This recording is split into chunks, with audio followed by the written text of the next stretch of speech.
Hi, I'm Lorena. I'm a spiritual life coach and breathwork teacher, and I'm primarily focused on teachings by Neville Goddard. And I'm here to help you shift your state of being and recreate your reality. If you're interested in one-on-one coaching or breathwork with me, you can find information for that in the description box below. So today we're going to go through some of the core teachings by Neville Goddard. So it's going to be a little summary of the top 10 things I personally focus on, and that will give you a really good overview of what it's all about, especially if you're new to my channel, if you're maybe new to the teachings or new to spirituality as a whole. I won't go too much into detail for all of the different concepts because I have extensive videos on some of them, which I will then link below. So the first concept we're going to address is consciousness is the only reality. Consciousness essentially means awareness. In pretty much every spiritual teaching, consciousness and the awareness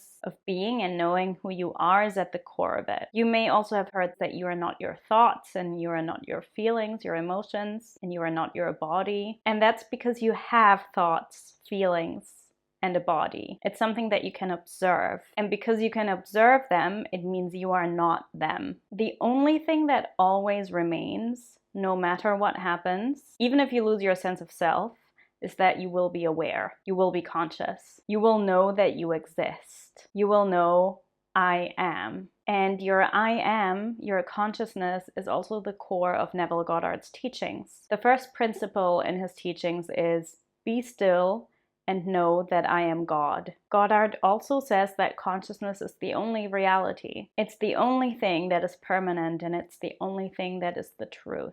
And you see your reality based on the vantage point you're looking at it from. Your reality is whatever you are conscious of. If something is not in your awareness, it will not be real for you. Seen from this perspective, nothing is really outside of you. Your reality is created within you, and everything else is just a projection. It's just a way of perceiving things. The second concept is imagination creates reality. Neville Goddard was also a firm believer in imagination creating reality. As humans, we often take cues from the external world, and we think that what we see is what's real. But the thing is, our brains filter what it thinks is real and what it perceives based on what we have experienced before, based on what we think is true. This is how optical illusions happen. It's because your brain sees what it thinks is there, not necessarily what is there. And when we make the things that are in our physical environment our reality, rather than trusting ourselves and going within and leading from the heart, then we keep recreating our past over and over again. And how often has it happened to you that you've had a fleeting thought or you've visualized something and it came true, knowing about manifestation or not? I'm sure this has happened to you because it's happened to all of us. Or you may have thought about somebody and they texted you right after. That is not a coincidence, at least not if you ask me. It's because imagination comes first. Going back to consciousness being the only reality, your reality is like a projection based on your assumptions and based on how you perceive things. Because of this, you can actively choose to believe the things and assume the things that you desire rather than things that oppose that. You can choose how you walk through the world and essentially control your imagination in order to experience that which you want. So you can create your reality instead of having it run on autopilot. You are always imagining something. And by becoming conscious of what it is that you're imagining, you can make an active choice to change your perception and thereby create a new reality for yourself. Number 3 is oneness. We are all one consciousness. The concept of oneness is one of the most important spiritual teachings. It's essentially actually the core of every teaching I'm discussing in this video. There is no real separation in this world. There is no duality, no good and bad, no light and dark. Separation is an illusion created by the ego. And I'm not saying the ego is bad. I think we need our ego very much, otherwise we would never take a shower and we wouldn't know who we are as individuals. but it's not the truth of our being. My friend Kelly, who I have a podcast with, you can check it out in the description box below, they always say that the way I see unity consciousness is like mycelium. Like you've got this elaborate network underground and it's all one, but then at the top, above the ground, you only see these tiny little mushrooms coming out, and seemingly they're unrelated, seemingly they're individual mushrooms, but they all come from the same network. They're all one network. And that's how I see consciousness. We are all one consciousness, we are all one mind, but it seems because we're seeing the world from different vantage points and we're having individual experiences, we think we're separate, but we're not. And if this sounds woo-woo to you, it's not. Of course, the way I'm speaking about it now is from a spiritual standpoint, but even from a scientific standpoint, we literally all come from the same source. We all come from stardust. We're all stardust. We all come from exploded stars, from supernovas. I personally believe that God, source, consciousness, however you want to call it, singularity, separated itself in order to have experience. Because you can't have an experience without duality. It's just chaos. It's just oneness. You can't know what joy is without sadness. You can't know what love is without fear. And if you've ever had a mystical experience, then, for example, in deep meditation, then you've probably experienced the sense of oneness, connectedness to everything. That is a sense of oneness or wholeness. Neville Goddard does not speak of oneness in the traditional spiritual sense, but he does say that consciousness is the only reality and we're all one consciousness, that the whole vast world is self, meaning consciousness, not you as an individual, pushed out. And he also says that everything is within you and that your desires are not separate from you. Awakening to your true self is essentially the same as realizing that all is one. Number 4, you are love, and only love is real. Love is not an emotion or an experience. It's who you are. It's a state of being. I personally actually use the words God, source, consciousness, universe, and love interchangeably. To me, it's the same thing. In many, many spiritual teachings, it's all about love. It's said to be the only thing that's real. It's not tangible. It's nothing that you intellectualize. It's something that is felt deep within you. Everything that is not love is an illusion, a very, very believable one, created from the illusion of separation that I spoke about earlier. And if everything is one, then everything has to be love.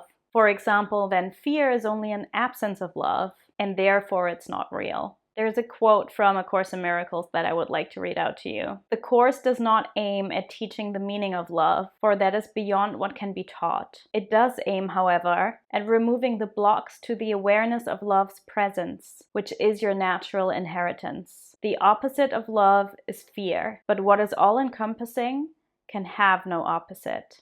Number 5. Your reality is a mirror of your subconscious, and the whole vast world is self-pushed out. I have a whole video on this one, but in short, your physical reality always reflects what you believe and feel to be true, and that happens often at an unconscious level. Similar to how I said consciousness is the only reality, you cannot experience something that you don't believe to be true, at least on some level. For example, if you believe that you are the most beautiful person in the world, and then someone comes along and tells you how ugly you are, you're not going to take that in because it's simply not part of your consciousness for that to be true. You might not even realize they said that. Because of this, it is always pointless to change external circumstances before clearing up what's happening within you. Everything you encounter in this world is a reflection of yourself, of your assumptions, your beliefs, your insecurities, your fears, and your desires. The amazing thing is that by shifting your perception, you can also shift the world around you, and it happens automatically. And then you can create miracles every day, because a miracle is just a shift in perception anyway. Number 6, assumptions harden into fact. Neville Goddard taught both the law and later on the promise. And the law is the law of assumption. It states that whatever you assume to be true always comes to pass. whether it's objectively true or not. Most of our assumptions are automatic and subconscious, based on experiences we've made in the past and things that people may have told us or things we've observed that we've then accepted as true. But it's in your power to change your assumptions and to therefore change your reality accordingly. You may have heard of the term self-fulfilling prophecy. If you expect something to go wrong, it's most likely going to go wrong. So why not focus on the things you want instead? It's in your power to change your assumptions and to therefore change your reality. This often feels impossible to achieve if your circumstances show you something completely different. But the important thing here is not denial of what's happening, it's persistence.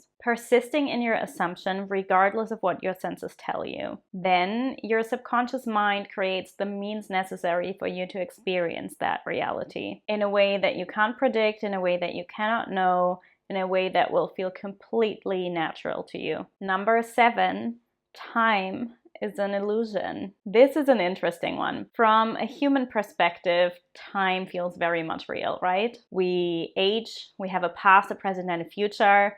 We die. We experience time in a linear way, and it feels scarce and limited. But is it really? We might not know everything about time, but we know how we perceive it. We know time is relative, and that space and time are inherently interconnected and dependent on each other. But then on the quantum level, time does not even exist. From an experiential point of view, the past really only exists in your memory, and the future only really exists when we anticipate it. The only moment we ever really 100% have is now. Some people even think that you can change the past because it's so much based on perception and based on what we remember. There is a famous technique by Neville Goddard called revision, where you internally rewrite the story of the past. So you take an event and you rewrite it according to how you would have liked it to happen. The only thing that matters in my perspective when it comes to, your personal journey and your manifestation journey and your awakening journey is this: the past does not have to hold you back, and the future is completely up for grabs. Every moment is a new moment and a new opportunity to shift your state and to embody the state that you want. Number 8, there is no one to change but self. This is my favorite topic. My favorite topic is your self-concept, because I think it's the foundation for everything. Your reality does not only reflect your beliefs and assumptions, it reflects who you are. Essentially, your concept of self is how you see and perceive yourself, the value you put on yourself, and how you walk through this world at the deepest level. Everything is derived from your self-concept, your beliefs, your assumptions, your thoughts, your feelings, your actions. It all starts with you. So trying to change circumstances before trying to change yourself is pointless. As within, so without. Therefore, there is no one to change except yourself. By changing your self-concept and by perceiving yourself as the person you want to be, you will change your world. You will change your reality because you will perceive everything differently. Your thoughts, your feelings, and your actions will change, which will in turn change how people show up for you and the circumstances that arise for you. Let's do another quote, this time by Neville Goddard himself. Had I a noble, dignified concept of myself, I never could have seen the unlovely in others. Instead of trying to change others through argument and force, let me but ascend in consciousness to a higher level, and I will automatically change others by changing self. There is no one to change but self. That self is simply your awareness, your consciousness, and the world in which it lives is determined by the concept you hold of self. It is to consciousness that we must turn as to the only reality. You see how all these concepts are connected. Number 9, living in the end. Neville Goddard teaches that in order to experience your desires, you need to go straight to the end result, ideally to a moment in time after which your desire has already happened, after your desire has already been fulfilled, instead of asking yourself how it's going to happen and living in the future and micromanaging circumstances. Keep it simple, go straight to the end. Here it's important not to think of the end as something in the future that you are hoping for. You're not thinking about it as something that is separate from you, but you're thinking about it from the end result. So you're thinking about it from the viewpoint of the person who has already experienced this desire, who already has it. If you continue to think of your desire instead of from it, you are essentially living in the end of not having your desire, of waiting for it, thereby keeping it away from you. Essentially, thinking from the end result and living in the end comes down to your self-concept again, because it comes down to who are you as the person who has that desire. It is about embodying that state, being that person. Now, living in the end is all about knowing that it's done and that its appearance in the physical reality is unavoidable. Once you enter the state of the wish fulfilled, the state of the end result, the state of having that what you now want, you will live from a state of fulfillment rather than from a state of wanting or waiting. Last one, number 10. Feeling is the secret. The last point is all about feeling it real. What this means is that you are feeling as if your desire had already happened. In order to manifest it, you must feel its truth now. And the word feeling here does not necessarily mean emotion. Of course, if you really think about it and you shift into the end result, what feelings, what emotions would you have? Most likely you would feel some elated emotions or peace, at least, relief, gratitude. But you can also have an assumption whilst having a negative emotion. You do it all the time. You're assuming things all the time, consciously or not. The reason I find this concept of feeling being the secret so important is we're often so much in our mind. We're just thinking that thoughts create. They don't. It's the feeling. And feeling meaning the state of being, the embodiment of having it already, being it already. Feeling is the secret because there are so many techniques you can use, and you will actually never hear me tell you which technique to use because the technique doesn't matter. They all work if you want them to work. And a technique that works for me might not work for you and the other way around. What matters is that you're using something that gets you into the state of being of already having what you want to the point that the fulfillment of your desire feels inevitable to you, feels absolutely natural and normal to you, and not as something that you are lacking or trying to get. That was it, my loves.